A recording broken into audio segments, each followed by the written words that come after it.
Content warning. Tone Deaf is rated explicit for mature content and strong language. Spoilers are in every episode, so if you haven't seen the shows we are reviewing, you can always check back in later with us. We'll be here when you get back.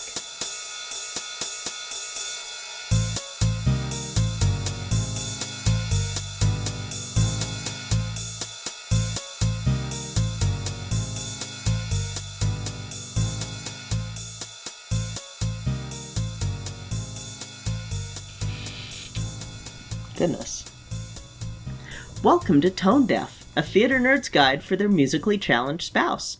I'm Kay, a musical theater nerd. And I'm Warren. I'm musically challenged. So, Warren, those wacky nuns are back. Not those wacky nuns, though. I was gonna say, I thought we were doing Sister Act 2, not Nonsense 4. Or those wacky nuns from Sound of Music. Oh. We're talking about Whoopi Goldberg and the Sisters of St. Catherine's Parish. There's just too many wacky nuns to keep track of. Too many wacky nuns. Wacky waving inflatable arm waving tube nuns.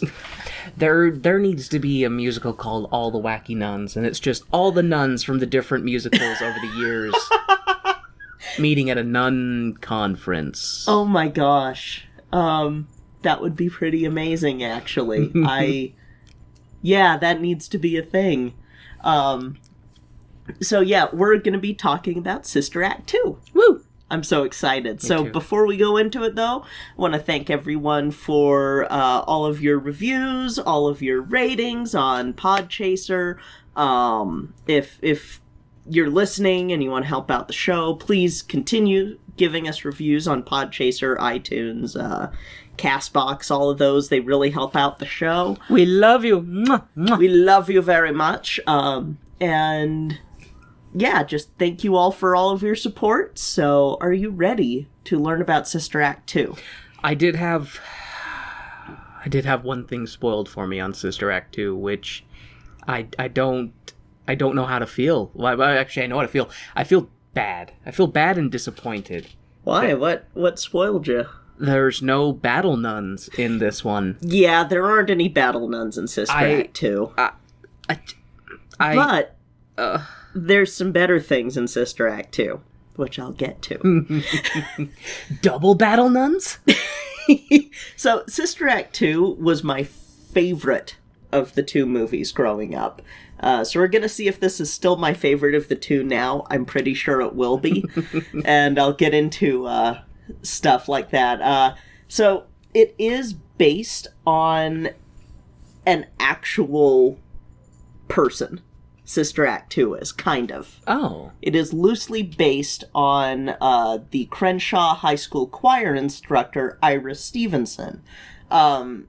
To keep you from being spoiled on the plot of the movie, I'll just say that they took inspiration for the plot of this sequel from something that Stevenson went through in 1991. So I think I remember commercials for this, advertisements for this. Mm-hmm. If drawing on old childhood memories deep in the recesses of my Swiss cheese brain, I think that this is about her going to a kids in need kind of situation in a school that's not in a good part of town, and helping these kids overcome their trials of the neighborhood that they live in through music. There's part of that. Oh, okay. Part of that is true, but also some other stuff is inspired by it. And I'm pretty sure, if I remember right, Iris Stevenson got to perform for Barack Obama at one point, or her choir did, back in 2014. And we'll probably be able to talk about her later, because she sounds like a teacher I would have fucking loved. And like some of the teachers who I adored in high school, she sounds like a badass. Nice. So, this movie only came about due to Whoopi, who had bad experiences filming Sister Act, being like, I'll only do the sequel if Disney finances Serafina. I didn't know she had bad experiences filming the first one. I mean, you know, you're a black woman in a role that's meant for a white woman, and then you've got all the Disney execs who historically. Well, just when when we were talking about the last episode, I didn't know that she had she didn't have a positive time, but that's sadly kind of it's the experience of being in a mostly white dominated film and you're not, or not white dominated film, but white dominated industry and you're not. Fair. It's the same sort of stuff that I tell you about with my experiences in theater. I mean, I couldn't find any of the examples of what she went through, but she did have enough of a negative time with it that she didn't want to do the sequel. Gotcha. And then she told Disney, "Oh, I need you to film, or I need you to finance Serafina," which was her dream project. And then she would do it. And we'll cover that one later. I thought about covering it this week, and then I went, no, that one's gonna be a little bit too heavy for this week. It's Apartheid. Is what that musical's about. So we'll cover it another time, but just know that that's on the horizon. The Lost Horizon. Fuck that movie. Not Serafina, Lost Horizon. Lost Horizon can go fuck itself. So I don't have as much about the actual production on this one because I couldn't find as much. Oh. But I will say that reviewers were not kind and the box office totals were nowhere near as good, which surprised me because, again, this was my favorite of the two movies. Then I saw an article by David Dennis Jr. on The Undefeated, which is it's, from what I could tell, it's a magazine, but it's online. But his article made everything make sense. Yeah. Sister Act 2 was directed by a white guy, made for white audiences, thus the original casting of Bette Midler.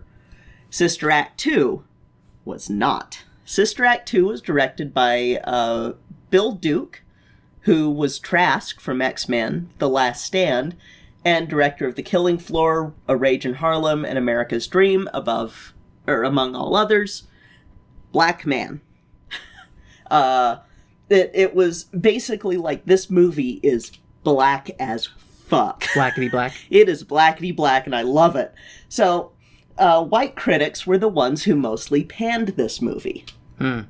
Because, yeah, I mean, that's who your critics are at this time. You don't really have that many critics who are black or other people of color. You'll have a few female critics, but not very many. It's a very white male-dominated. It's a very white male-dominated industry. Like, that's the thing that people have to remember, is that for such a long time it's dominated by white men, and it changes kind of what is accepted according to critics. So it's why I'm a little bit more like side-eye when things like the Wiz movie or when this are panned by critics, because I'm like, was it made for you though? Yeah, what's the perspective of the person viewing the imagery? Yeah, it wasn't made for you. So this movie is heavy on gospel, heavy on hip-hop, heavy on rap. It's holy fuck, it's awesome. And it's stuff that as a kid I kind of secretly loved, but growing up black in Utah and trying to fit in as the only black girl in a parochial school, I was trying not to show that I liked this music, that I liked, that I was, it's that double consciousness shit. You had to embrace the boringness. You had to be like, I'm boring like the rest of you. It was a survival tactic. I couldn't be outwardly black. It's a double consciousness shit, and it's a thing that, like, growing up in a mostly white community, every so often I look back on that childhood experience and I'm like, what would it have been like if I had been in an area where there were at least, I mean, when I was in elementary school, there were 3 black kids. Like I mentioned before, I remember the one black kid that I knew in elementary school growing up, and then he had some siblings. So it's like, oh, well, they're the three that I knew, going through elementary school, they were all siblings, so it was just one family. Yeah, and so it's one of those things where I sit here and go, I do wonder what my life would have been like in another state, because, like, back in Colorado, there were more black people. Granted, I was related to most of the ones that I knew, but it was still more than I knew here. Mm-hmm. And then the few that I knew here either moved out of state or were in areas that I wasn't nearby, like in, because I, was living on the East Bench, and the few black friends that I knew were in South Jordan, and at the time that's a little bit of a commute for us, and yeah, so anyway, on to Sister Act 2. Sister Act 2 was kind of a safe way to experience what I wanted, because by this point it gets syndicated on the Disney Channel, and everyone in the mid to late 90s knows about it from Disney Channel, not from the theaters. And this article that I found talks about how it impacts Christian R&B, rap, and the newer wave of gospel music that comes after this. Okay. Because, and I'm just like, yeah, this movie is fucking culturally significant, and those stuffy critics didn't know shit. Because, like, really good, there is good Christian rap and R&B out there. There was, and it's one contained all in this movie.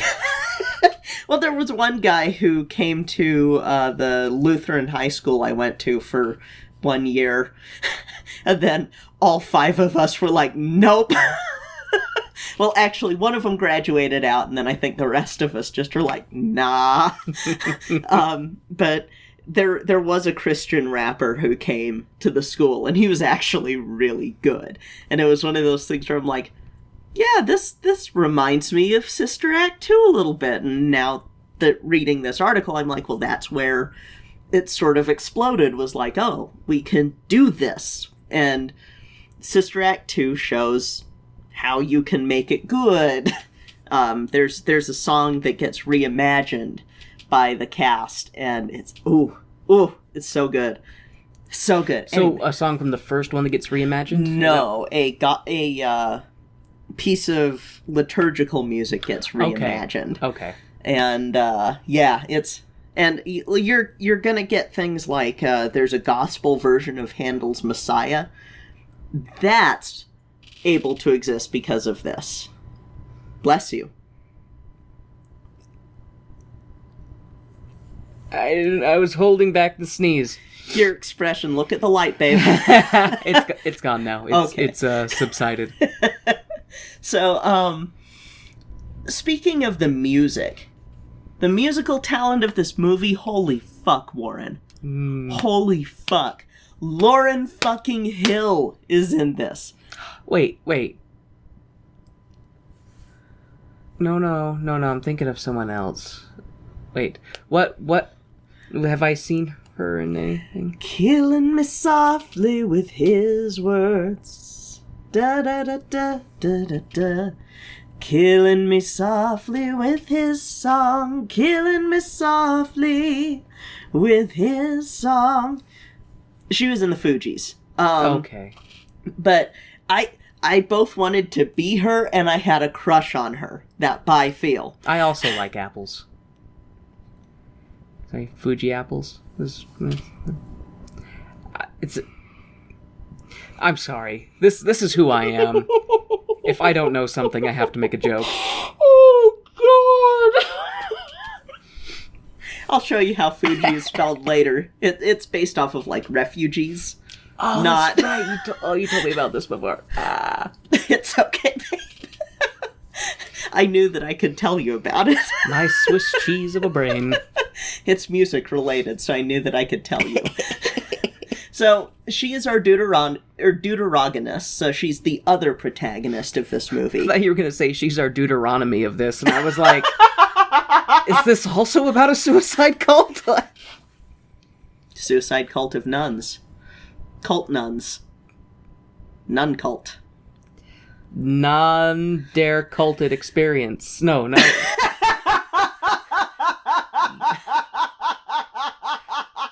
None dare cult it conspiracy. That's what I meant to say.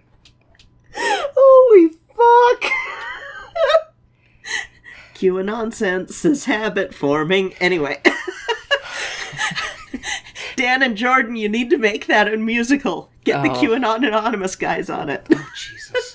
That would be hilarious to review. Anyways. We will review it alongside the Scientology musical. Anyway. And then we'll drink the Kool-Aid. Nah, that's for the Jonestown musical. And it's Flavor Aid. Anyway, Lauryn Hill has some amazing songs in this. Anyway, there's one that she does that's a duet of His Eye is on the Sparrow. And I actually performed that with a friend for the Lutheran church that I went to. And she and I would rehearse that song because we were... I want to say we were in Aida. It's the one that you met that moved to Vegas. Oh, okay. And God, that was another fun experience. Anyway, that song, I love that song, and I kind of wish that we could have gotten a group together of the rest of like the black cast that we were in Aida to do some of the other songs from this show. Maybe even take over the church. Would have been our church now. Better church. Just saying that right now. We also have an appearance of Dee Dee Magno Hall. Really? Yes. She must have been a teenager? Yes, in fact, she was a Disney kid this point. Yes, she was in their pop group, The Party, which was made famous by Mackenzie Atwood's Pearl's Secret Rap career videos.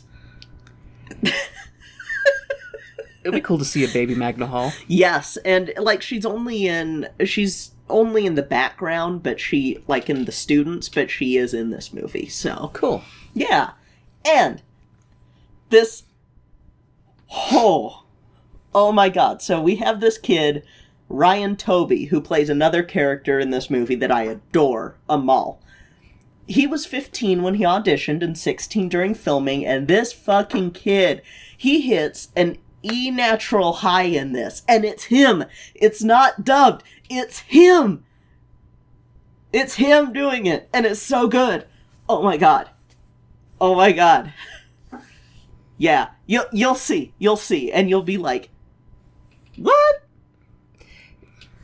See, and you say he hits an E natural high, and I'm sitting here going, do I even ask what an E natural high sounds like? Because will I be able to pick it out of a musical lineup? You will be able to pick it out, because it is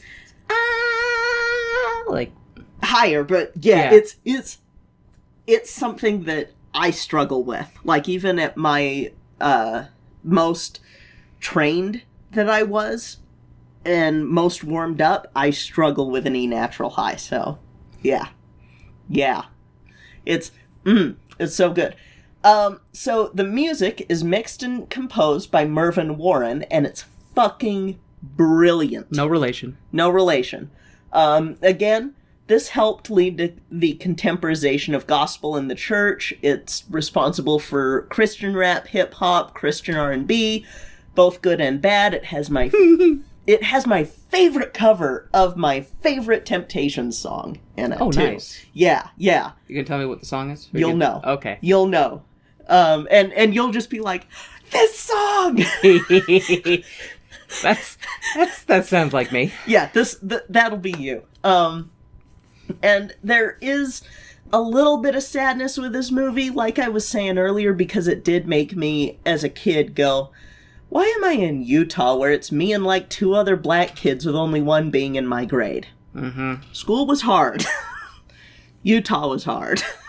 So, this movie was released in 1993, but again, critics don't know shit, so we're not going to listen to them. Fuck the low score on Rotten Tomatoes. I rarely do listen to critics because I find myself not agreeing with a lot of them. Mm-hmm. Same. A couple more actors that are in this that are pretty interesting. Jennifer Love Hewitt is in this. Baby Hewitt. But, it's a black movie. I don't really... I'm not focusing on... This is our movie, damn it. No. We're gonna take 20 minutes and talk about the white girl. Whoopi's daughter, Alex Martin, is in this as well, and she has a great Yo Mama joke that I may or may not have used a lot as a kid after seeing this. Oh, nice. And Udesky from Jurassic Park 3 is in this. Jurassic Park 3? Yes. Who was that? Udesky. He was, the... God, it's... Because the third one's my least favorite. Yeah, so... He's a dead body later in it. I'm trying to remember. Does he get eaten by? No, he doesn't get eaten by the Spinosaurus. Is he? No. You'll recognize him when you see it because he's got a very recognizable face. Okay. However, he is also technically a tone deaf alumnus. What else was he in? He was Sheldon in the film version of Hair that we saw. He's the one who was asked to strip down and didn't want to remove his socks.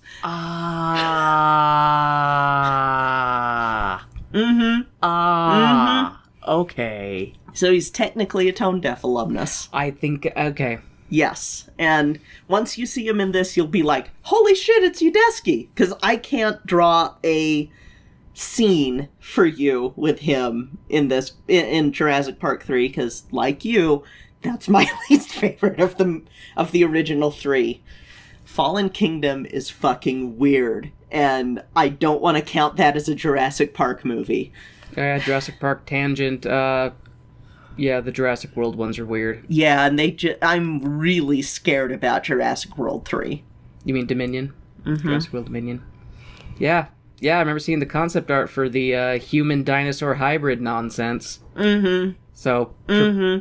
Gird your loins, dinosaur movie watching tone deaf listeners. I'm gonna be. I can't watch that movie in theaters. I will be screaming at the screen. I can't watch it in theaters. Then it'll be like when we went and saw Cats, because everybody was screaming at the screen at Cats, even the children. Even the children were upset. Okay. Anyway. No cats, no dinosaurs. No cats, Talk no about dinos. Nuns. So, yeah, this movie, fuck the critics, is all I'm gonna say. And, you know, I'm probably gonna be sitting here bouncing in my seat watching it, because, it's one of my favorite movies. I may be singing along with all of the songs, just so that you know. Oh, no, don't sing, Kay. No, Kay, don't sing. Also, no. I am heartbroken because the soundtrack to this is amazing, but it's on my iPod that's deceased, and because it's old, and my iTunes account doesn't have the music on it anymore, and I can't get it on Spotify, and it makes me so sad. Because the soundtrack for this one is so good. It's so good. It's amazing. It needs to be rectified. Yes, it does.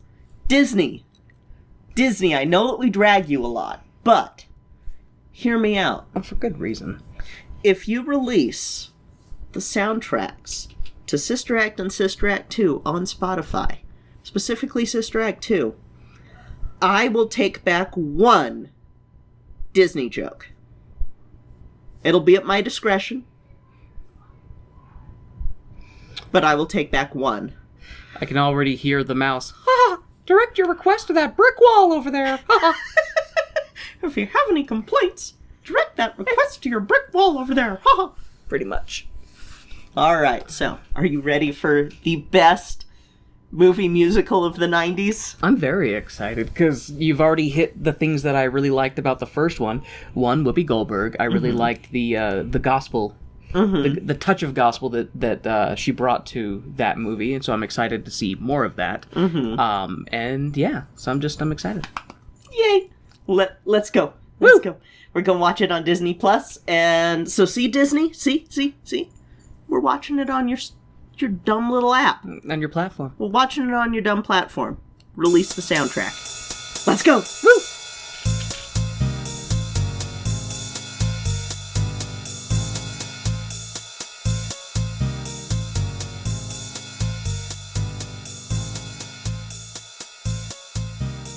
Hey, Warren. Hey, Kay. Do you know what time it is? Is it time to thank our favorite people in the whole world? Heck yeah! Today, we would like to thank our stage crew sponsor, Jasmine Wu, and our producer circle sponsors, Bianucci, Reagan, and Taylor Brandt. Thank you all so much for your support of our show. We truly appreciate it.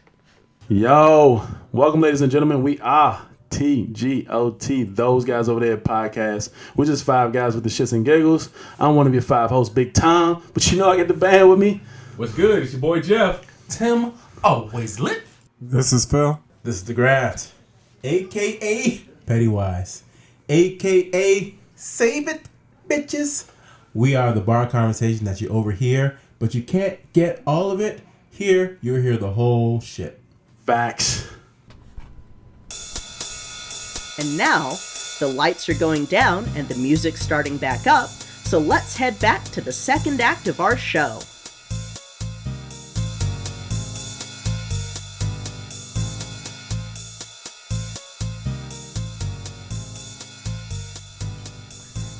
So, what'd you think?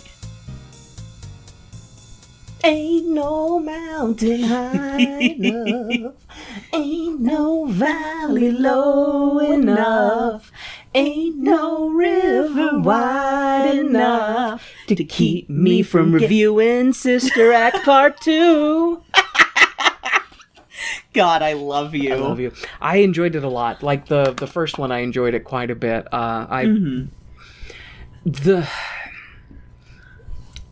enjoyed the mobsters of the first one a lot because they were kind of silly and ridiculous. And I like the whole, hey, I'm Catholic and I can't get divorced, but I'm going to be a criminal and kill people. That part made me laugh. I do get why you like the second one more, and I agree. I actually do like the second one more. Yep. But at the same time, what's funny about that as well is when it comes to things, like I know this isn't a buddy cop movie, but it's kind of, when it comes to buddy cop-esque things, I always tend to enjoy sequels more than the first one because the characters are already friends. Yeah, So yeah. I always tend to enjoy that more. You don't have to deal with the awkwardness and the strife of going from enemies to friends or lovers. Yeah, ooh. And so I liked this one more because early on, we see the nuns from the first movie show up to talk to Dolores and stuff, and I liked that reunion that's like, oh, we're already friends and we have a past, and so what's our new adventure? Yes. So I enjoyed that a lot. But... Yay!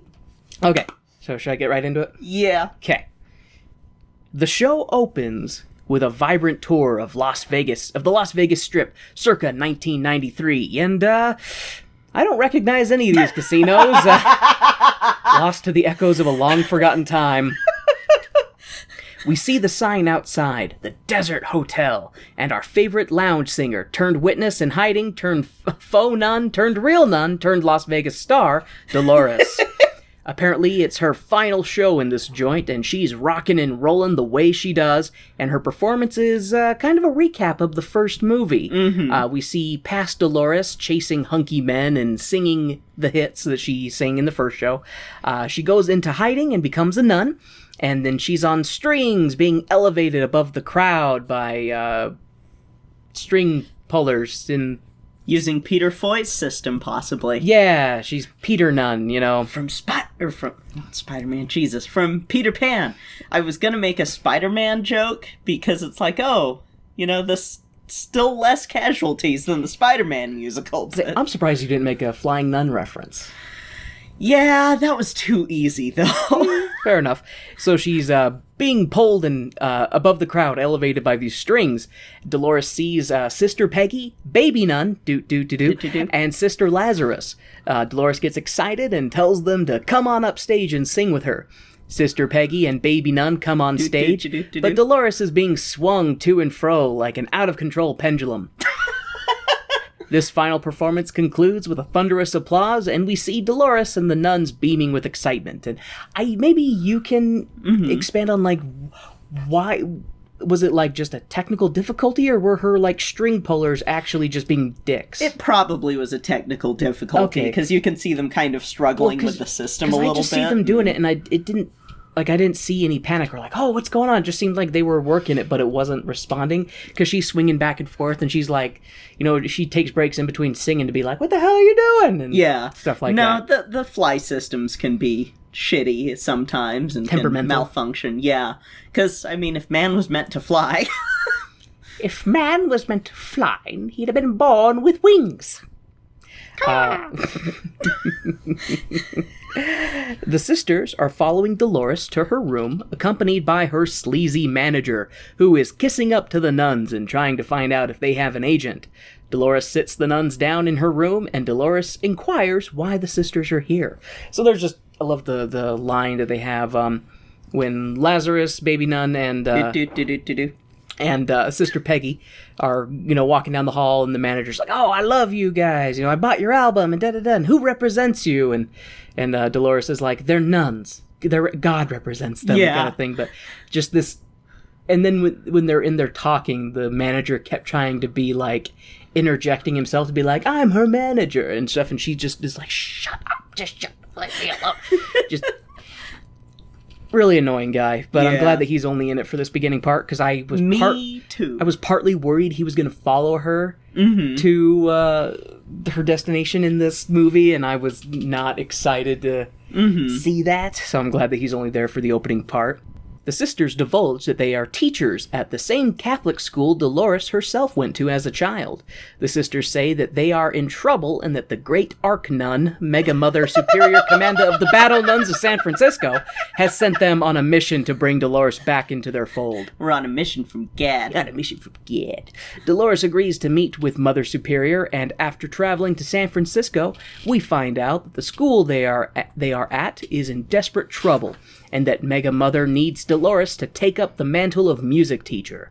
Dolores agrees after initially saying no, but failing to resist the guilt trip placed upon her by the Mega Nun. Dolores shows up and, it's all, "Oh, it's so good to see you," and hugs and stuff like that, and then McGonagall Nun is like, "Oh, we desperately need your help." She's like, "Yeah, I kind of want to enjoy my career, because it's taken off." And then she's like, "Oh, well, we helped you get that career," kind of thing. And she's like, "You're just going to guilt trip me, huh?" She's like, "Oh, I would never." And then I love that at one point she's like, "Oh, so this will be like a week, right?" We best not put a time frame on things. We see Dolores after donning her penguin armor and accompanied by her fellow music nuns walking onto the school grounds. Sister Peggy explains a couple of old white men to be the principal and the other to be like a superintendent or something. Yeah. Above the principal as far as God is concerned. The superintendent is like, As far as God is concerned. well, they're religious schools. Yeah. He holds more authority than the priest is, the principal priest. Anyway, the superintendent sees Dolores and is like, that new nun looks familiar somehow. Oh, because they make mention after Dolores changes outfits that the priests will not be okay with her being there if they knew that she was not a nun. So she's got to be all... how can I make that into a pun? Incognito? Dang it. Incognundo. No. Really doesn't work. Incognito. Anyways, Dolores gets called in to talk to the principal priest, and we find out the backstory fed to him by the sisters is that Dolores worked at a woman's prison in the bayou. Good cover, I guess? I mean, granted, this is before the time of, connected computer systems for everybody, so it's not like they have some Catholic database. They could have been like, Sister Mary Clarence of this. And yeah, like, this is a movie whose plot would not work now. Oh, well, it reminds me of, crap. The baseball one with the devil. Damn Yankees. Damn Yankees. Reminds me of Damn Yankees. The whole thing of, like, they've been Googling who this guy is and been like, he doesn't exist. Yeah. Okay. The baseball one with the devil. I love you. I'm glad you do. I mean, it is fair that you didn't know you didn't remember the name of the show because it was a while ago, and it's not like we harken back to it all the time. It's true. It's not like Cats. Well, because or West Side Story. Tangent, because Damn Yankees was enjoyable. Like it was an enjoyable show, even if it had parts I didn't like. As with a lot of things. So it doesn't warrant constantly being pissed on like Cats. Warrant. Warrant is a Warren rant. So all my rants are warranted. Dolores is like, so Dolores' cover is that she was a nun at a women's prison in the bayou. Dolores is like, yep, bad experience there, but nuns are not allowed to have good experiences, otherwise they lose their nun license, or something to that extent. Dolores leaves her meeting with the principal priest after learning that all he knows about teaching is discipline, and that's the wisdom that he passes on to her. Discipline. Which she probably could have picked up, because we see that from her early years at a Catholic school, that it was just, how dare you have humor? God died. God doesn't believe in humor. Do you think Jesus laughed when he was being crucified, you shit? I may have taken some liberties there. Anyway, Dolores comes out of her meeting with the principal priest and tells the other sisters that they lied to her and that they're all going to hell, which prompts some panic signing of the cross from all of them, minus Dolores. We then see the faculty at lunch, including introducing themselves to Dolores as lunch is being served. The cook apparently is a priest from Germany who knows only how to cook penis-shaped food. By the looks of everyone, they're tired of eating sausages and mystery gravy every day. The principal priest hesitates nibbling his dick on a plate and is like, I think this food needs a prayer. Do you have something you'd like to add? Mystery gravy. Hey, they're poking at their dick on a plate like, I'm not sure what gravy this is.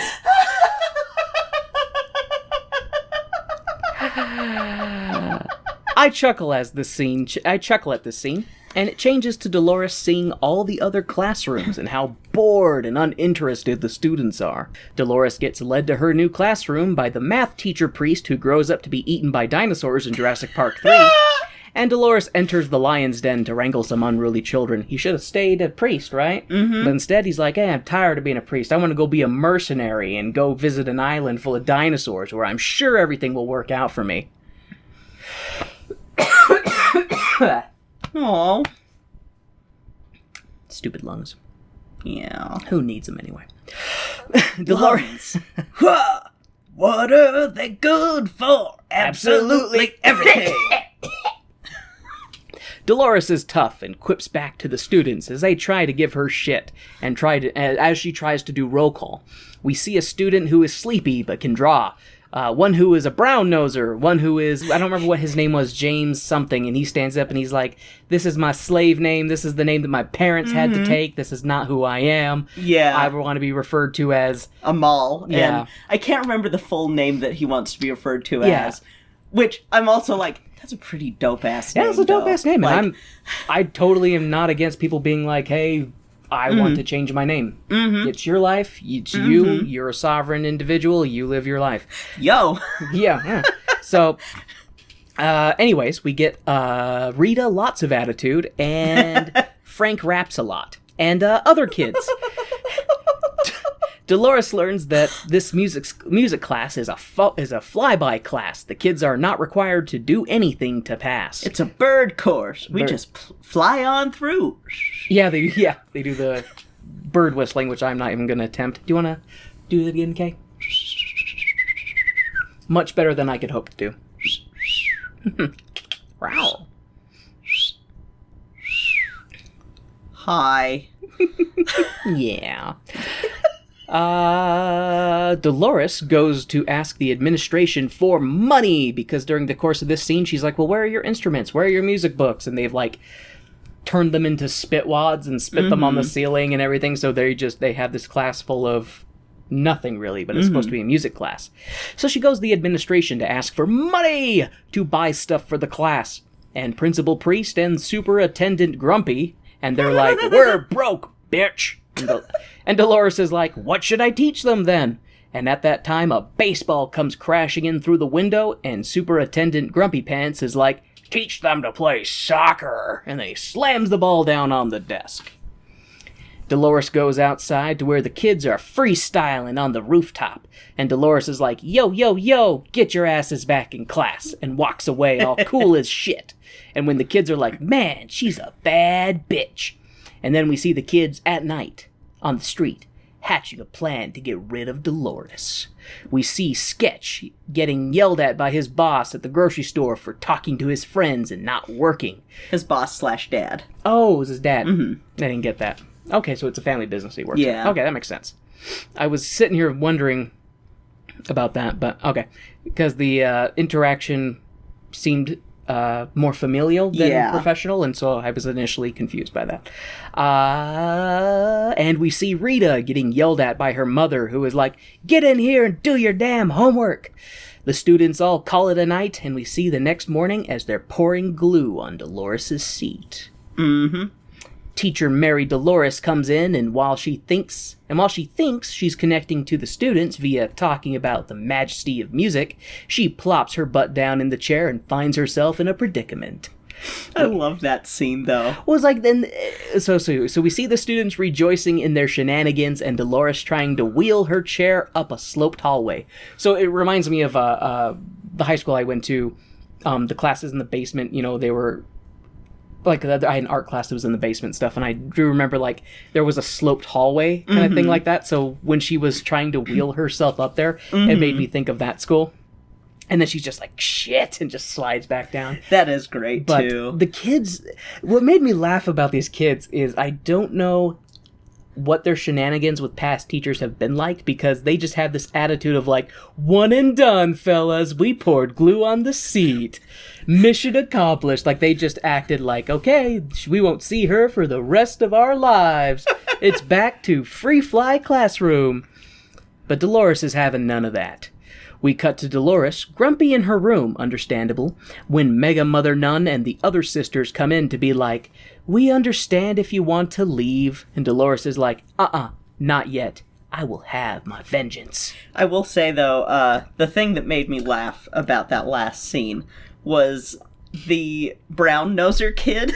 Yeah. So talk about that. Because I've had that student before that you know that he knows that the rest of the class is on something, and there's that war in his conscience of... Do you think it was really that? Because it seemed like he was more curious about what she was actually saying, because she would mention something, he'd be like, oh, he's like, what? Because I didn't see... Because especially when his classmates were reprimanding him for asking questions that were keeping Dolores from sitting in her chair, he seemed to have this look of more of confusion and less of... malicious more menace. Like he knew that this was happening. He wasn't about to stop it, but then his conscience is warring with his, I can't let her know what's going on, but I want to know about this, but it's gonna fuck up the plan, but I want to know. And maybe I didn't interpret it that way. It was just more of like, maybe. Yeah. It's more of just an observation, because while I never got pranked, in fact, this was the movie that got me into wanting to teach. Oh, really? Like one of the movies that made me go, that would be a good thing to do, and I'll teach music. Fuck no. I'll teach theater. Oh, there's no money in that. I'll teach. Fuck. Oh, there's no money in teaching unless you're like a PhD or something. Anyway. Even then. No, even then. The next day, we see Dolores accidentally eavesdropping on the principal priest, who is being given the bad news that the school is in the red and will be closing at the end of the semester, not even waiting until the end of the year, the end of the semester. Dolores breaks the news to the other sisters, and they're like, God, give us the strength to teach the fuck out of these students and get in and go out in class, or something like that. Dolores sits down with the rest of the faculty and is like, we need to connect with these kids. Just because we're closing down doesn't mean we're closed yet. Come on, y'all. This is an early 90s inspirational movie. Didn't you see the first one? We're gonna dig deep, reach these kids, and revitalize the plot and show everyone what we can do. We are the Catholics. Huh, huh, huh. Mighty, mighty Catholics. Huh, huh. We then see Dolores the next day laying down the law with the students of her class, telling them that they are grounded in this flyby class. No more easy A's. And Rita is like, pfft, we don't need this. Come on, y'all, let's go. And the rest of her friends are like, we kinda need to pass this class. And Rita gets upset that her friends are not willing to fail the class just to make a point. And she walks out of the class, then out of the school, and then sad walks down the street. Insert the sad Hulk walking away music from the Hulk TV series with Lou Ferrigno. It's kind of what it made me think of, because she's just like looking all sad. She's looking behind her, she's walking, and then looking behind her and walking. And it's like, well, oh, what's the line that Dolores has with her? She says, is it lonely out on that branch by yourself? Yep. Something like that. Yep, lonely out there on that branch. And I don't know if that was a reference to being a bird in this flyby class, or if that was something else. It could have been. I think it might also just be a reference to, like, going out on a limb and doing something, and then it's, or I don't know. Maybe. And that could very well be it. That makes sense as well. I will say, though, more than the first movie, holy shit, is there some vocal talent in this. Right? Like everyone can sing, except for Wendy McKenna, but everybody else can sing. It was funny seeing baby Dee Dee Magna Hall, Right. as well as baby Jennifer Love Hewitt. I had a little bit of a crush on Jennifer Love Hewitt growing up, but that was pretty common for the time, even though I never really saw anything she was in other than I Know What You Did Last Summer. I think just the first one, because it's fine. But anyway. Anyways, back at the class, Dolores is like, repeat this positive indoctrination I'm providing you all. And the students are like, hey, this is a music class, so instead of saying it, we're gonna sing it. And it was like, do you remember how it goes? If you wanna be somebody, if you wanna go somewhere, better wake up and pay attention. Mwah. Aw, thank you. That was an unwarmed up one. Oh, I don't care. One more time, please. For those in back. Pardon. There we go. If you wanna be somebody, if you wanna go somewhere, better wake up and pay attention. If the time is now or never to make your dreams come true, better wake up and pay attention. Something like that. Can the rest of this episode just be you singing parts from the show? My lungs won't like that. Again, lungs, what are they good for? Guess I better get back to my notes. I love you. I love you. So, yeah, Dolores is like, repeat this powerful indoctrination I'm telling you about waking up and pay attention if you want to be somebody and go somewhere. And the students are like, hey, this is a music class, so instead we're going to sing it. And Dolores is like, aha! I know how I'm going to save you underprivileged youth who have been swept under the couch of society. I'll turn you into a choir. And the men are like, no, a choir? That's emasculating. Choirs only sing dumb music. And Dolores is like, I think not. Field trip, bitches. And Dolores takes the kids to an old folks' home for reasons. I do love with Amal when he's just sort of like, well, actually, Shaka was able to use a word of power and cast people, and I'm just like, I love this kid. Well, I love this kid so much. I like his stuff too because he would pull from something that was, of historical reference to different tribes of different African cultures and be like, oh, well, this group believed in a word of power that could be spoken, Yeah. Later on when they're complaining about wearing robes and stuff, he's like, well, robes were seen as a sign of honor by this one. So he was always there. In Nigeria, it's a sign of honor. And so when the other guys would complain, he'd always be there with like, here's a fact. It's that's right, we're back at the old folks' home. Field trip! Do you remember when you would get taken on field trips to the old folks' home? Actually. Oh, shit. That backfired. Well, because when I went to a parochial school, choir was a required class. And so every Christmas we would go to the old folks' home and sing for them. And then later, when I was in high school, I did that for one Christmas because we weren't able to go back to visit my grandmother, and so I was like, well, I miss visiting with my grandmother, why not just go visit with a nursing home here, and I'll sing for them. And You needed a grandma proxy. That is the Blue Christmas story that I'm sure Mama Kay's brought up with you before. Yes, I believe so. Why I don't sing, because they just kept wheeling in old person after old person, just cycling them through, because it was only supposed to be an hour, and I only had an hour of music prepared. So it's like, and I didn't want to just sing the same song over and over again, because not all of them would forget by the time it was over. So it started digging deep and like, okay, I'll be home for Christmas. Oh fuck, there's an SNL skit in there somewhere. I'm classier than an SNL. True. Let's see. Okay. Okay, so at the old folks home, and it's a penguin performance at the senior center. They're performing Ball of Confusion by the Temptations. Yes! And yes, I did recognize the song, but I had to ask Kay if it was the Temptations and if it was Ball of Confusion, so I get like half credit. You get some credit for that. For remembering something music related. Anyways. I loved seeing your eyes light up with that. Like, I know this song. Well, it's a good song, too. It's an amazing song, and it's my favorite cover of any Temptation song. And they performed it well. Yes. Anyways, the kids are not impressed that much with the singing, and they're like, we don't want to do the choir thing. We have reputations to think about. And Dolores is like, yeah, you wouldn't want to be an individual and do something that could benefit you in some way. Also, she tells them not to disrespect her nun friends when they get on the bus, or she'll skin them all alive.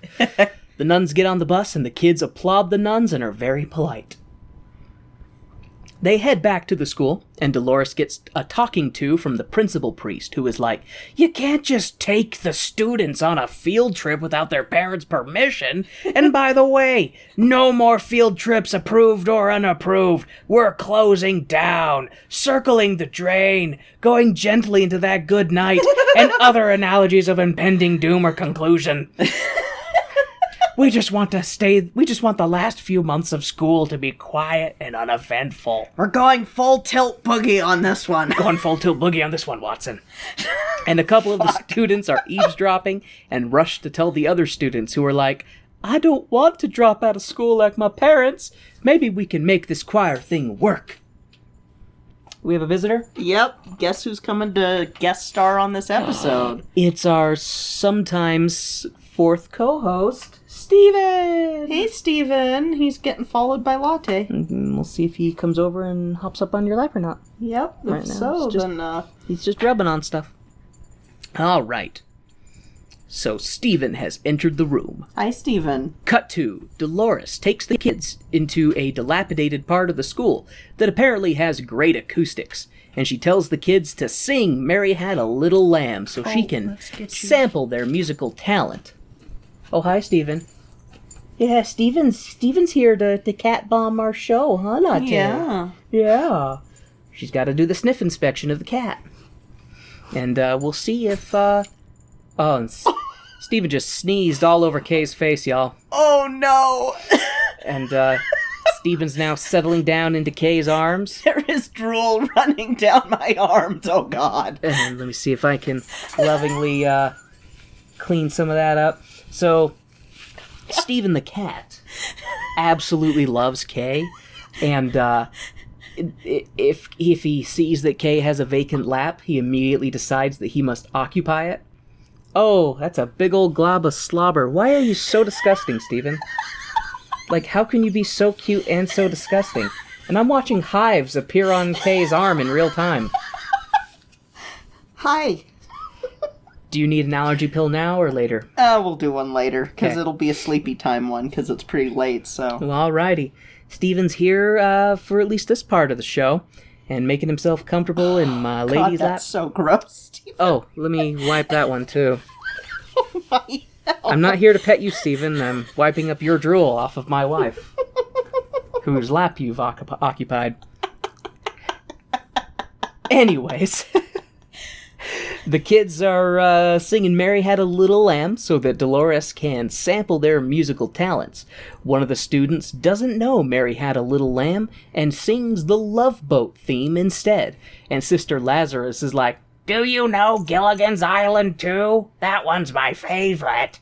and Dolores catches a glimpse of Rita through the dirty window, as it is apparent that Rita wants to come back into the fold, but seems to be stubborn and unwilling to bend her pride. You know, that could be a meme. Rita looking in the window, just America looking out the window at the rest of the world. Looking in like, there you go. America looking in the window at the rest of the world having fun because they wore masks. And America didn't, because America's full of a bunch of individuals that don't get... Anyway. Oh my god, Stephen. Protecting other people is against my personal freedom. Oh, fuck. The scene changes to Rita and her friend in the church. Rita tells her friend that she's really good and has the kind of voice that could make it out there. And she's like, "You too, Rita." And Rita is like, "But my mom thinks singing is a dead end." And the two of them get ready to sing the same song together as we see Baby Nun creeping up on them in the background. And that's the song that my friend and I sang at church, was His Eye is on the Sparrow. Okay. Oh my god, Stephen. He just rubbed his drool-covered face on my face. He wants to share the love. Oh god. Okay. The two begin to sing, and Rita kills it with her friend, and is like, and I'm just sitting there listening like, you go, girl. The two stop when they realize Baby Nun is watching, and they are like, "White people see our talent. They're gonna want to steal it or exploit us. We should stop." Run! Run! And they do. Baby Nun is like, "Rita, you're really good. Why don't you sing if that's what you really want to do?" And she's like, "This neighborhood is bad and life sucks, so I can't sing." And she leaves, rushing past Dolores, who is like, "That girl has so much attitude." And Baby Nun is like, "No, she's so good. She wants to sing, but she's struggling. You need to help her like you did with me." And Dolores is like, "She sings? Is she any good?" And Baby Nun is like, "Holy fuck, can she sing?" But she says it in Baby Nun speak. And Dolores is like, "Okay, I got this." Look at this little monster. My gosh, that little orange boy. Boy, he sure does love you. He does. I had to move him so that he wouldn't bump the mic cord. Yeah. Because that's a pain in the ass to edit when the mic cord gets bumped. Yeah. We then see Dolores ambush Rita outside of the school, being like, "Hey, I heard from a Baby Nun that you really want to sing, but are afraid because you're concerned your life situation will not permit you to succeed." And Rita is like, "That's creepy, you know all this." And Dolores is like, "Here, read this book. It's about a writer who sent letters to another writer saying, 'I want to be a writer, read my writings.' And the other writer is like, 'If you love to write, then you're a writer. You don't need me to tell you you're a writer. Anyways, it's like your situation, but with singing. Anyways, read this non-singing book about writers so you can decide you want to be a singer.'" And Dolores hands the book to Rita, who takes it, rolls her eyes, and walks away. I loved her constant mention of, "I wanted to be a singer or join the Ice Capades." Yeah, Dolores saying and just that. justifying her love of the Ice Capades the whole time. She says, "Don't judge me, it was a good living." However, we do see later that evening Rita reading the book in her room and having thoughtful contemplations. Mm-hmm. The next day, while the rest of the music class is practicing their la la la la la La la la la la la la la la, which I love Thank you, that Kay. gets worked into. Thank you, because I had the right tune when I wrote down this note, but then of course that was a million Warren years ago. Rita comes in and she takes a seat. Hi, Goober. And Dolores, like, it was just nice because the people, like, they don't make a big deal about it. Mm-hmm. She comes in and Dolores is like, "Welcome back." And then she takes a seat and she joins in with the la la la la la la la la. Latte came over to sniff Stephen like, "You're still occupying my mom's lap? Okay." He's still drooling all over her. Drool on her enough that she can't work in the morning. After a montage of practicing and cleaning up the new music room, the students are now ready to perform in front of their school. The choir is nervous and off to a slow start, but then, through the power of "Oh, happy days, Oh, happy day. oh, happy day," Oh, happy day when Jesus washed When Jesus washed, he washed my sins away. And I could have our podcast just be you singing parts from stuff we watch, and I would be hog in heaven. Anyways, the choir's nervous and off to a slow start, but through the power of happy days, they get the whole school grooving, with exception to superintendent ass clown old guy who is very obviously not thrilled with the prospect of these youths somehow being an underdog that might find a way to succeed. He gives this very displeased face, but everyone else in the audience is thrilled. The performance concludes, and the students get the approval of their peers. That they were seeking. Cut to the sisters doing some cleaning and finding trophies and pictures of the school's previous musical conquests. They inquire if these musical contests are still going on, and we see that they took the Spirit of the Lord and signed up the class without their permission. What about permission slips, y'all? Yeah. The students have some back and forth about whether or not they are good enough to do it, and ultimately decide that hell yeah, they're good enough. This leads Dolores to browbeat the principal priest into giving her permission to take the kids to Hollywood, but they have to raise the money themselves and get the permission of each parent. Dolores is like, no problem. I'm sure that won't be an issue in the later scene, especially with one of my star peoples, Rita, whose mother doesn't want her to sing. And they mentioned that it's like 6 weeks until this competition, so they're gonna have to practice before school and after school every day. That's what we call a ticking clock. It's great for a plot. It creates a sense of urgency in the plot. Anyways, we see Dolores running the students through the practice motions and whatnot with Rita and the other students. We then see Rita singing in her room at home, practicing for the choir, and I feel my previous plot conflict coming to fruition much faster than I thought it would. Rita's mother comes home from work and does the angry black mama who's been around the block a few times and seen a thing or two about life's hard lessons, telling her no, she will not do the choir, she will study and succeed that way. She will not die poor and penniless like her father, who was also apparently a musician. I'm not laughing at the plot, I'm laughing at the window. Yeah. Rita hands over her choir stuff and cries on her bed. Oh my god, Latte. Okay, I'll come get you.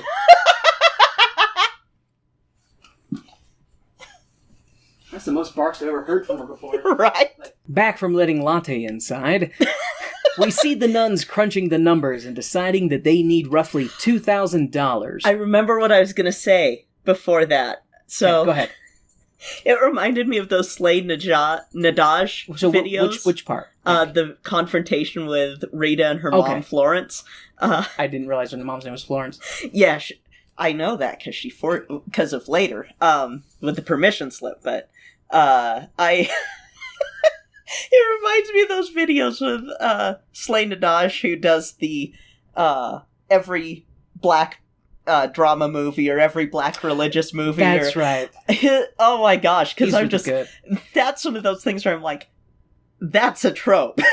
Right there is your father died penniless, and do you want to be like everyone else out there? And I'm just, that's a little bit Mama on the Couch for you. When we start going into Mama on the Couch plays. Okay. That's one of the tropes in there.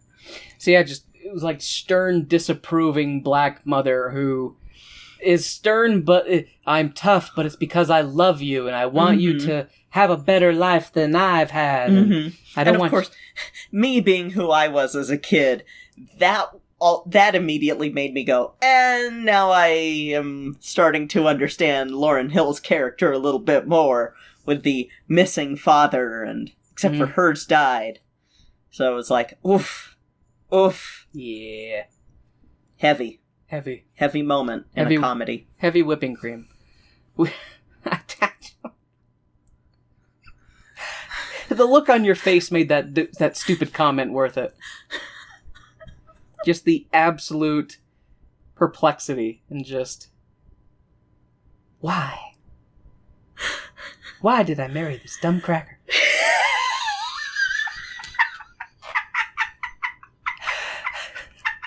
Anyways, back to the plot at hand. We then see the nuns crunching the numbers to decide the numbers. Deciding God damn it. that they needed roughly $2,000 to pay for everything. This includes travel, hotel, food, all that for all the kids to go to Hollywood. They decide that they'll need to hold a some type of charity event in order to raise the money from the neighborhood themselves. And they said, it's about time this neighborhood gave back to the school. It's the only school in the neighborhood. They decide that they'll hold a street music festival to raise money from the neighborhood. During this discussion, Rita comes in to somberly tell Dolores that she has to quit the choir and that she's sorry. Dolores goes to talk to Rita's mama and realizes that, Rita's mother is why she quit. Mm-hmm. We see Rita's mom close the door on Dolores' face, and Rita stares daggers at her mom. Mm-hmm. The next scene is the nuns on stage, rocking out with their habits out to what looks like the entire neighborhood coming out to show their support. Baskets are being passed around the crowd to collect money, and Dolores channels her inner James Brown. Yes, again, Kay had to tell me. That's what the music. That's who she was imitating when she was singing the music that was going on stage. Yeah, because she's doing the whole falls to the stage, and someone, I think it was Baby Nun, that came over and put a cape on her, and so she gets up and staggers a bit, and then get up off of that thing and dance so you feel better. But yeah. Yes, that. So, yes, Kay had to tell me specifically the details of what was going on. This shouldn't be news to any of you. You all know me by now. I am an unhip, uncultured swine. Anyways, the fundraising concert continues and turns out to be a complete success. And the nuns raised just shy of $2,000. It was like $1,920. Mm-hmm. Which, hey, in 1993 money... That's a good amount of money. That's like enough to go to the moon and back and buy a cup of coffee afterwards. I don't know. Money's made up, anyways. Welcome to capitalism, where the money's made up and the points don't matter. Baby Nun and Sister Lazarus must have lather us. That's in the porn parody. Oh, God. That's fantastic. Sister on sister act.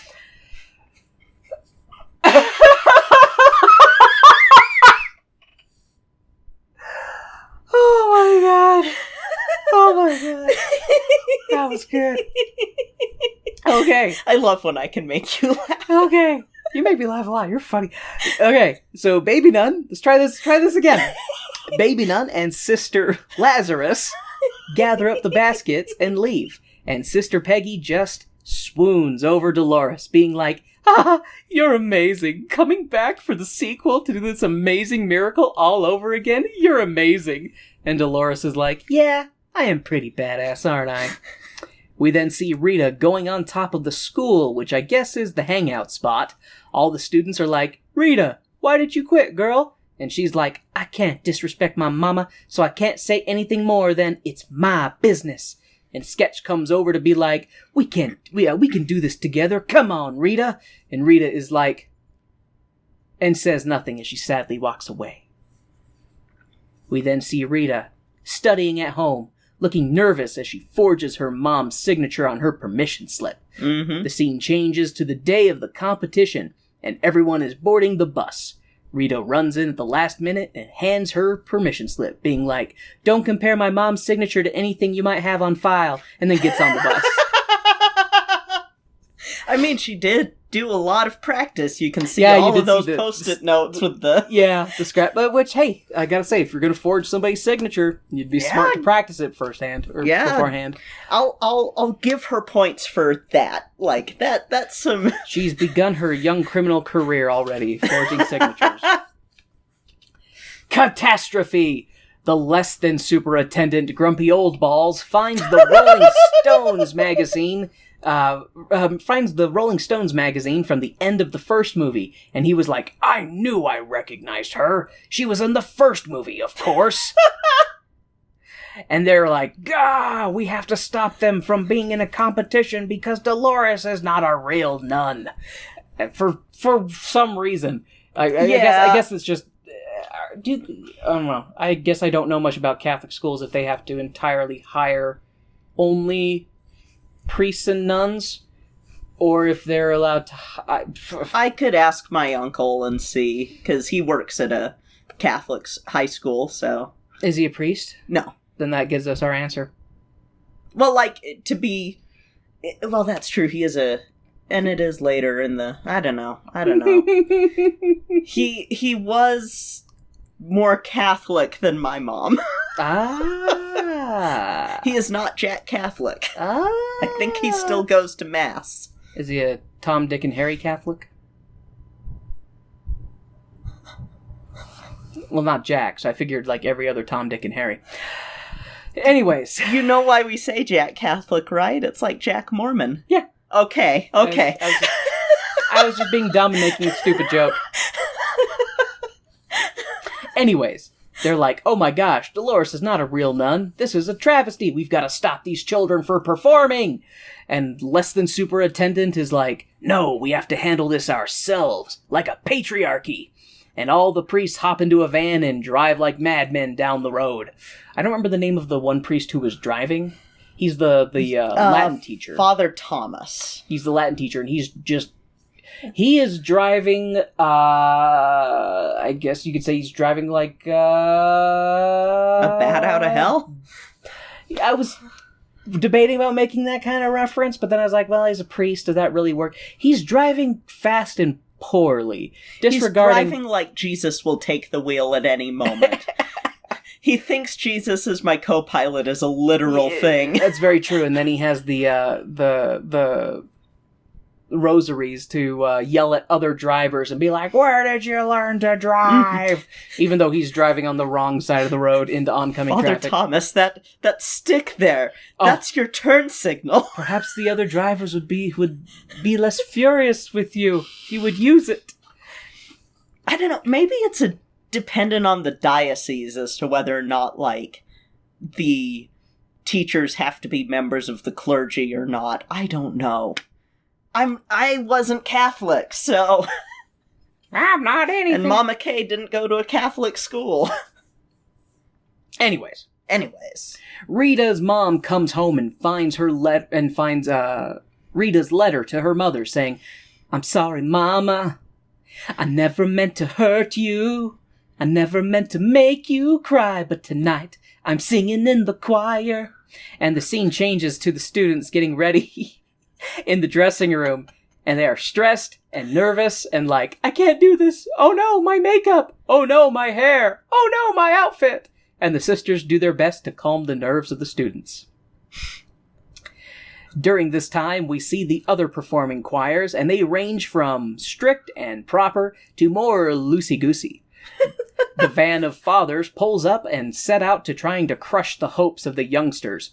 But once Principal Priest sees the students, he realizes that that this whole thing has been good for them. The kids have a glow, they seem energetic and excited, and the Principal Priest decides to go against the Less Than Superintendent Grumpy Balls and lets the kids go out to perform. The rest of the priests decide that the only thing to do is lock Less Than Superintendent Grumpy Balls in a closet and block it off with a big-ass salami, courtesy of Chef German Priest. I think he was Father Wolfgang or something like that. Sure, that sounds about right. I just remember that he was German because they were like, all he cooks is bratwurst and schnitzel and blah, blah, blah, blah. I'm tired of putting penises in my mouth when I can't put them in my vagina. That was like a pained laugh, like you were ashamed to laugh at that. Which is fine.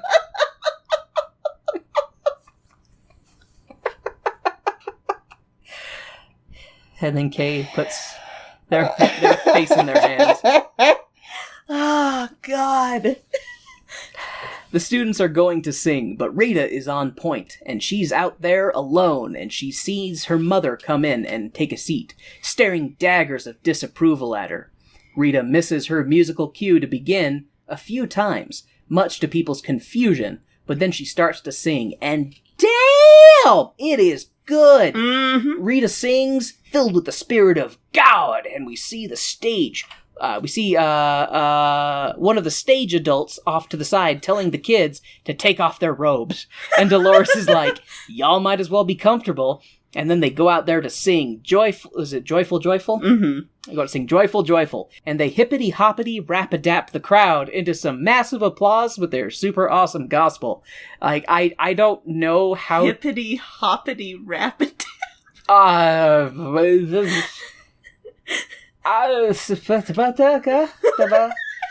don't know how to explain that last musical number in the show because it was lit on fire and dope and other adjectives. It basically, like, the thing that makes it really stand out is that you have the Chapman High School choir sing the same song. But it was all somber. But it's very much traditional. Sung straight, traditional organ music, and it's, when you look at the lyrics to Joyful, Joyful, and how it is joyful. It's supposed to be a joyful song, and sure, at the time that it was written, that's considered joyful music. Joyful, we love God. Well, like, they still sing, Joyful, joyful, we adore thee, God of glory, Lord of love.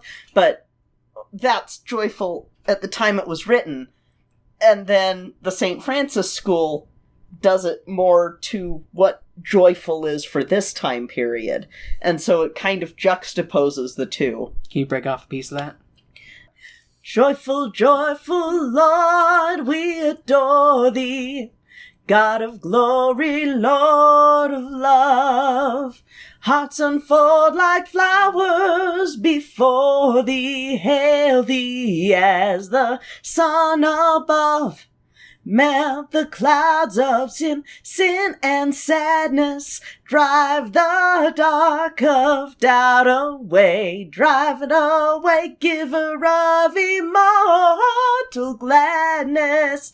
Fill us with the light of day.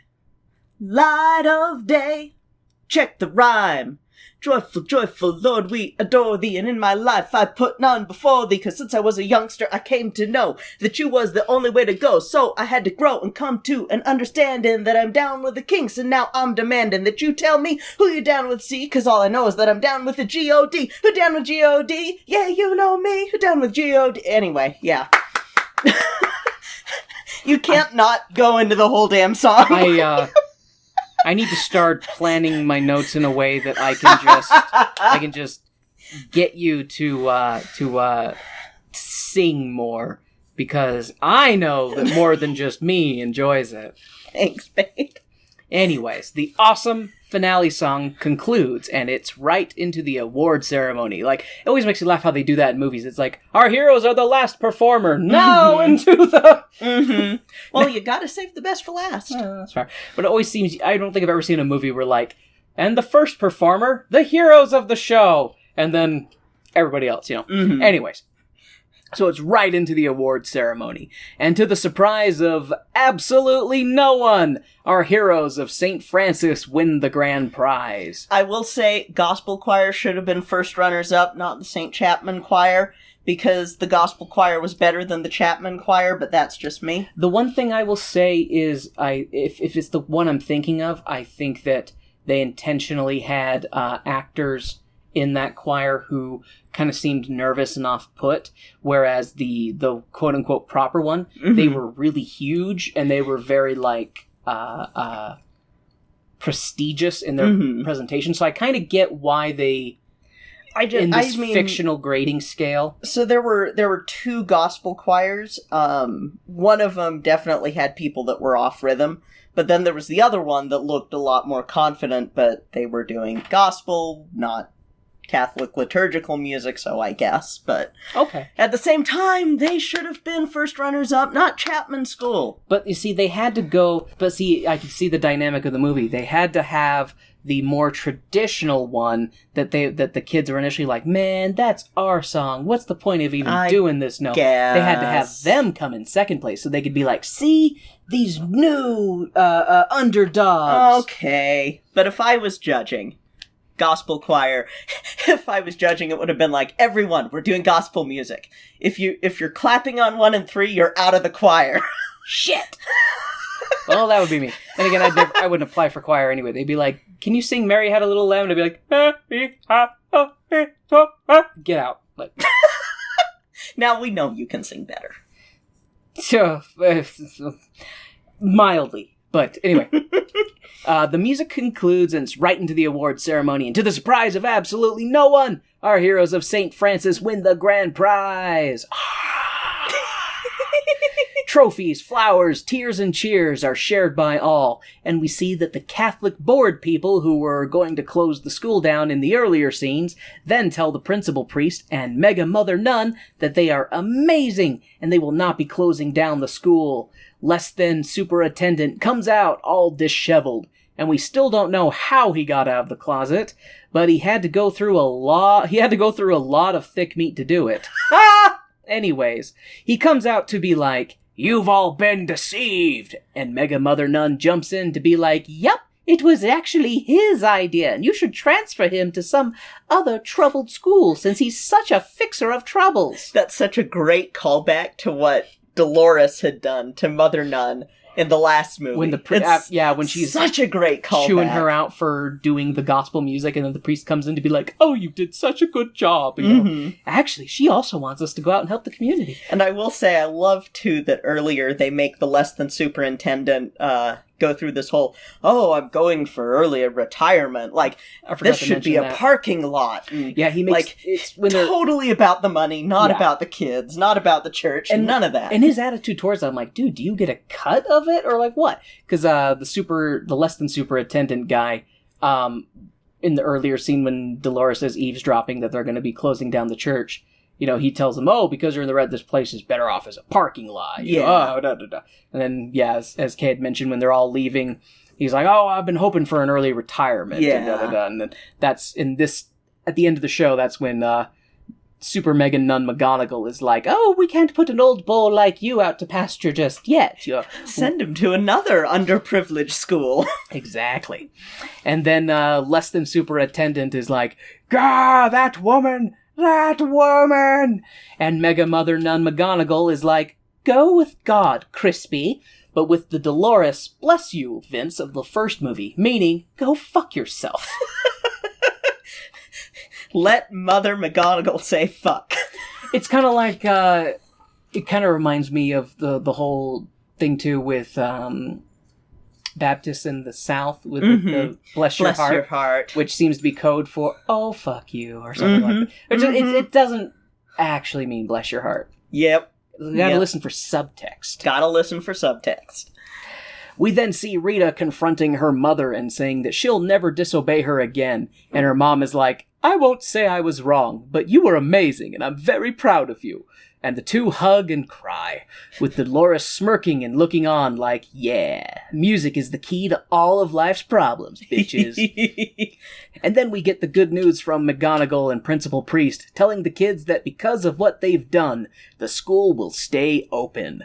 The kids start hounding Dolores, saying, "You're not really a nun, huh? Yeah, I heard you were a Vegas showgirl." And Dolores is like, let the record show, I have never been a showgirl. I am a motherfucking headliner." And everyone is like, "Oh!" And the credits start to roll, but it's not the end. As the credits begin to roll, the cast of students, including Whoopi and the other nuns, sing "Ain't No Mountain High Enough," and it's awesome. Oh, and the priests join in for a verse or two. Now it's the end. And Udesky sings. You get to see Udesky sing. Right before not right before, but before he's eaten by a dinosaur. At one point, he gets chased by a camera, foreshadowing what's going to happen to him with the dinosaur. He gets chased by a camera? Yeah, the camera on the crane was chasing him around and he's running. During the credits part, when they are in the White Room, and Okay, I thought you meant during... No, not during the movie. But, yeah, it was good. I'm glad. I'm glad you liked it. The credit part was kind of funny because, it's one of those more interactive credits scenes, and the priest seems so awkward in that. Because there's the part where they're all, laying down, heads facing each other in like a snowflake formation, and they're like opening their arms, but then Principal Priest is like has reduced mobility or something because he can't seem to fully extend his limbs. I don't know if that was direction or if he's just... It could have been he's just old. Maybe. But it was entertaining. I definitely... It's weird because watching these two back to back, I really like the first one, but I like them both for very different reasons. I like the story of the first one a lot. I like the music of the second one more. I felt like, I don't know, the first one, the conflict of the plot, I felt like there was a little bit more at stake because it was more life or death. Yeah. Whereas the second one was much more of, think of the children. It was a societal collapse at stake because this is the last school in that area, and then once it closes, they're all going to be bused to different schools, which is going to just fuck up their social lives. And you know that these kids are going to go to another school and they're going to be looked down on by the teachers immediately when they go in because it's like, oh, you're from that neighborhood, and so it's like it's a different stake.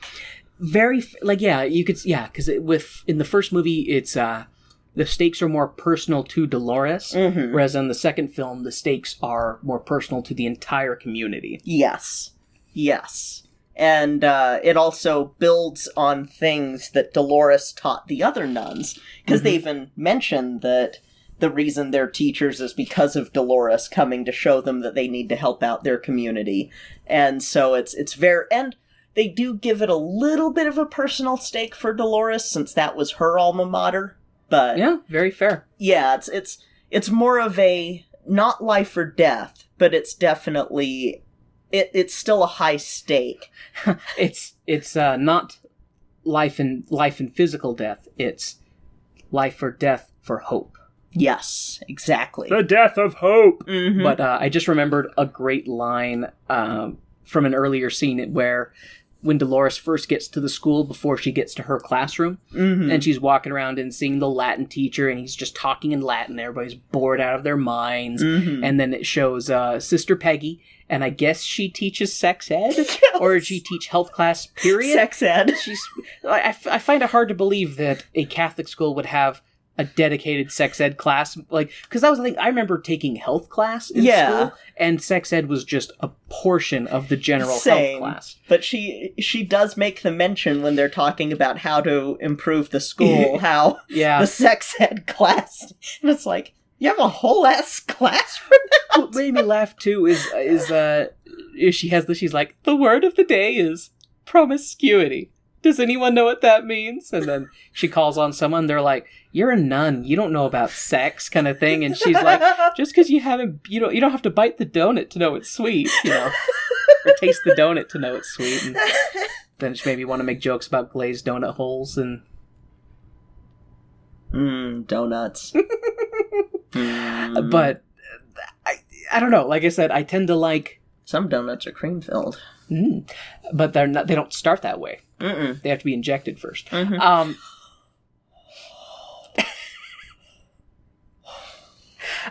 think Kay thought of something terrible. I just got a memory of something. Oh no.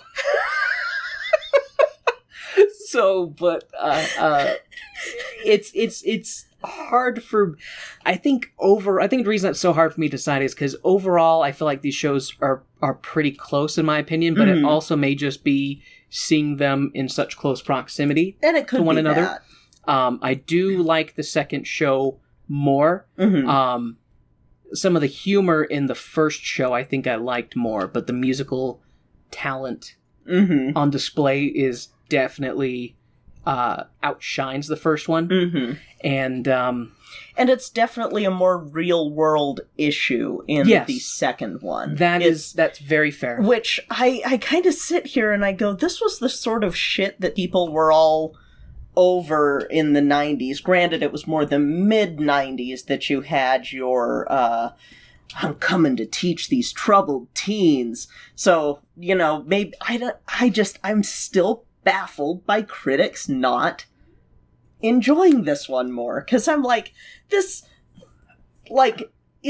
because it's funny doesn't mean that it doesn't hit all the same notes that your Oscar-winning teacher going into a troubled youth situation. That's the thing, is like looking at it objectively, just the individual components comprised within this, I don't see any reason why it shouldn't at least be receiving the same kind of critical acclaim as the first one. Yeah. I mean, and I feel like that's I know I'm not always objective, but looking at it objectively, like each individual component, you know, the writing, the music, the story, just everything together is at least on par with the first one. I do think it is better. Yeah. And it is not fair that it isn't as critically acclaimed as the first one. Yep. Critics fucked up. And I do think you probably hit the nail right on the head with the people reviewing it were not who that film was for. Yeah. And so they were not,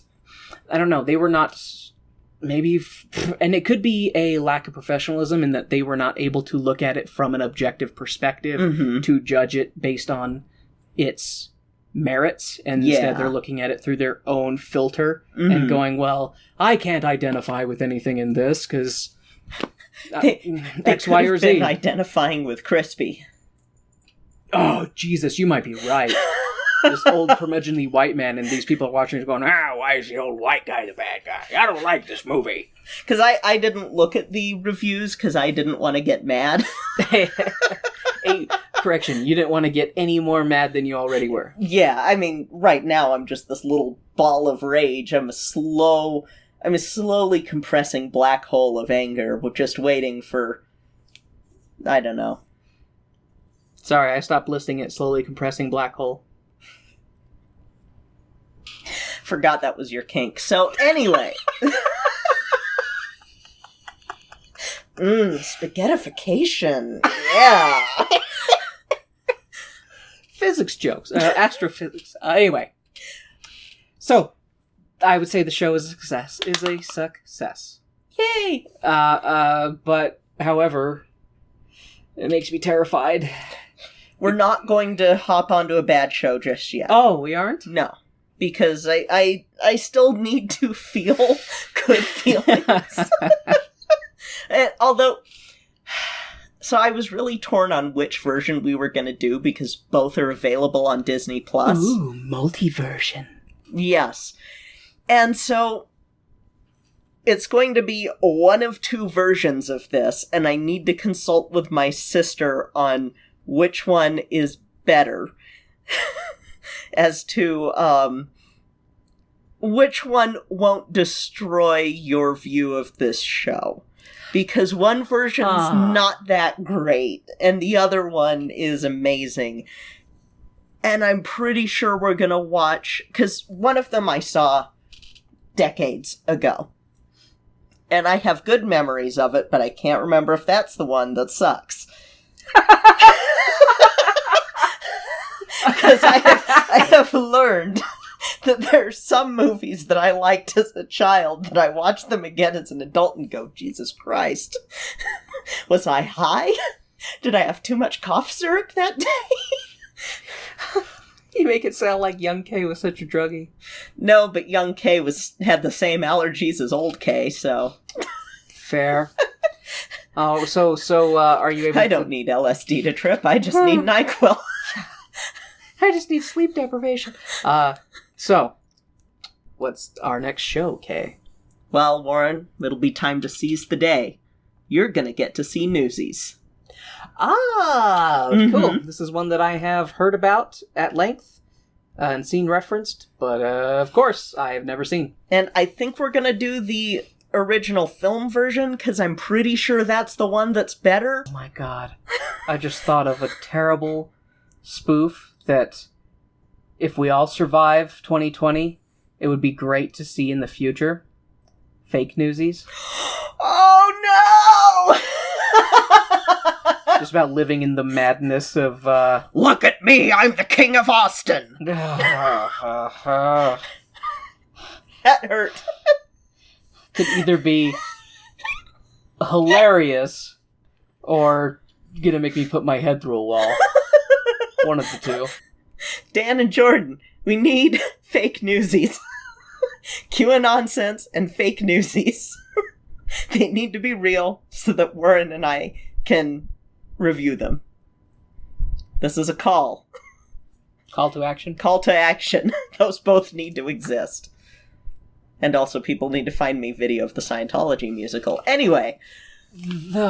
Just about anything can be made into a musical. Yep, as you have learned. Through much pain and many tears. And a more destroyed liver. That's just 2020 for you. So, anyway, next week, Newsies. Hey! So thank you all for listening.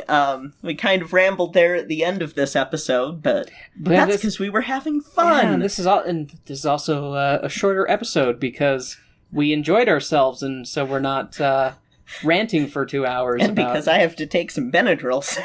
Yes, Kay is breaking out in hives, courtesy of Steven. Yep, all that cat drool. So, if you want... Speaking of, wow. How'd you get out there, buddy? Like I magicked my way out there. You did magic your way out there. Anyway, thank you for listening to this episode. We hope that you enjoyed it. If you've got Disney Plus, you can watch Sister Act and Sister Act 2 and thank us for it later. Those are like two of the best reasons to have that. I'm going to take back some of my Disney jokes, but not all of them because of the stuff that is now available that I didn't realize was on there. Warren heard me shriek when I saw Smart Guy was there, so... Yeah, I can confirm. Kay did indeed shriek. So, if you want to help out our show, please rate and review on iTunes, on Podchaser, CastBox, Stitcher. It really helps. If you want to help us out some more, you can also share our episodes with your friends, with your family. You can visit our website, tonedeafmusical.com, which has links to our Facebooks, Instagrams, Twitters, as well as the Cast Junkie Discord server, where we have a Not Safe for Work channel. And Kay took my spiel, so I am sorry, babe. I will just say thank you all so much again. Patreon. For listening. You can talk about Patreon. If you want to go above and beyond and help us produce our show, you can go to patreon.com/tonedeafmusical, and we have different tiers and layers and all that good normal Patreon stuff, and we appreciate everybody who helps us out with that. It is a great relief. Absolutely. So. And you can get a shout out in the intermission of our show. We're going to try and get some bonus episodes out soon because we've got some Baby K musicals that Warren gets to see. So you'll hear him talk about those, and yeah. But that'll be it for today, I think. I agree. I'm Kay. I'm Warren. And this has been Tone Deaf. Drain that pasta. It's probably like huge now. Pasta on the stove. It needs to be drained and put back in the pan. The pasta sauce smell has been driving me nuts. I want to eat it. I want to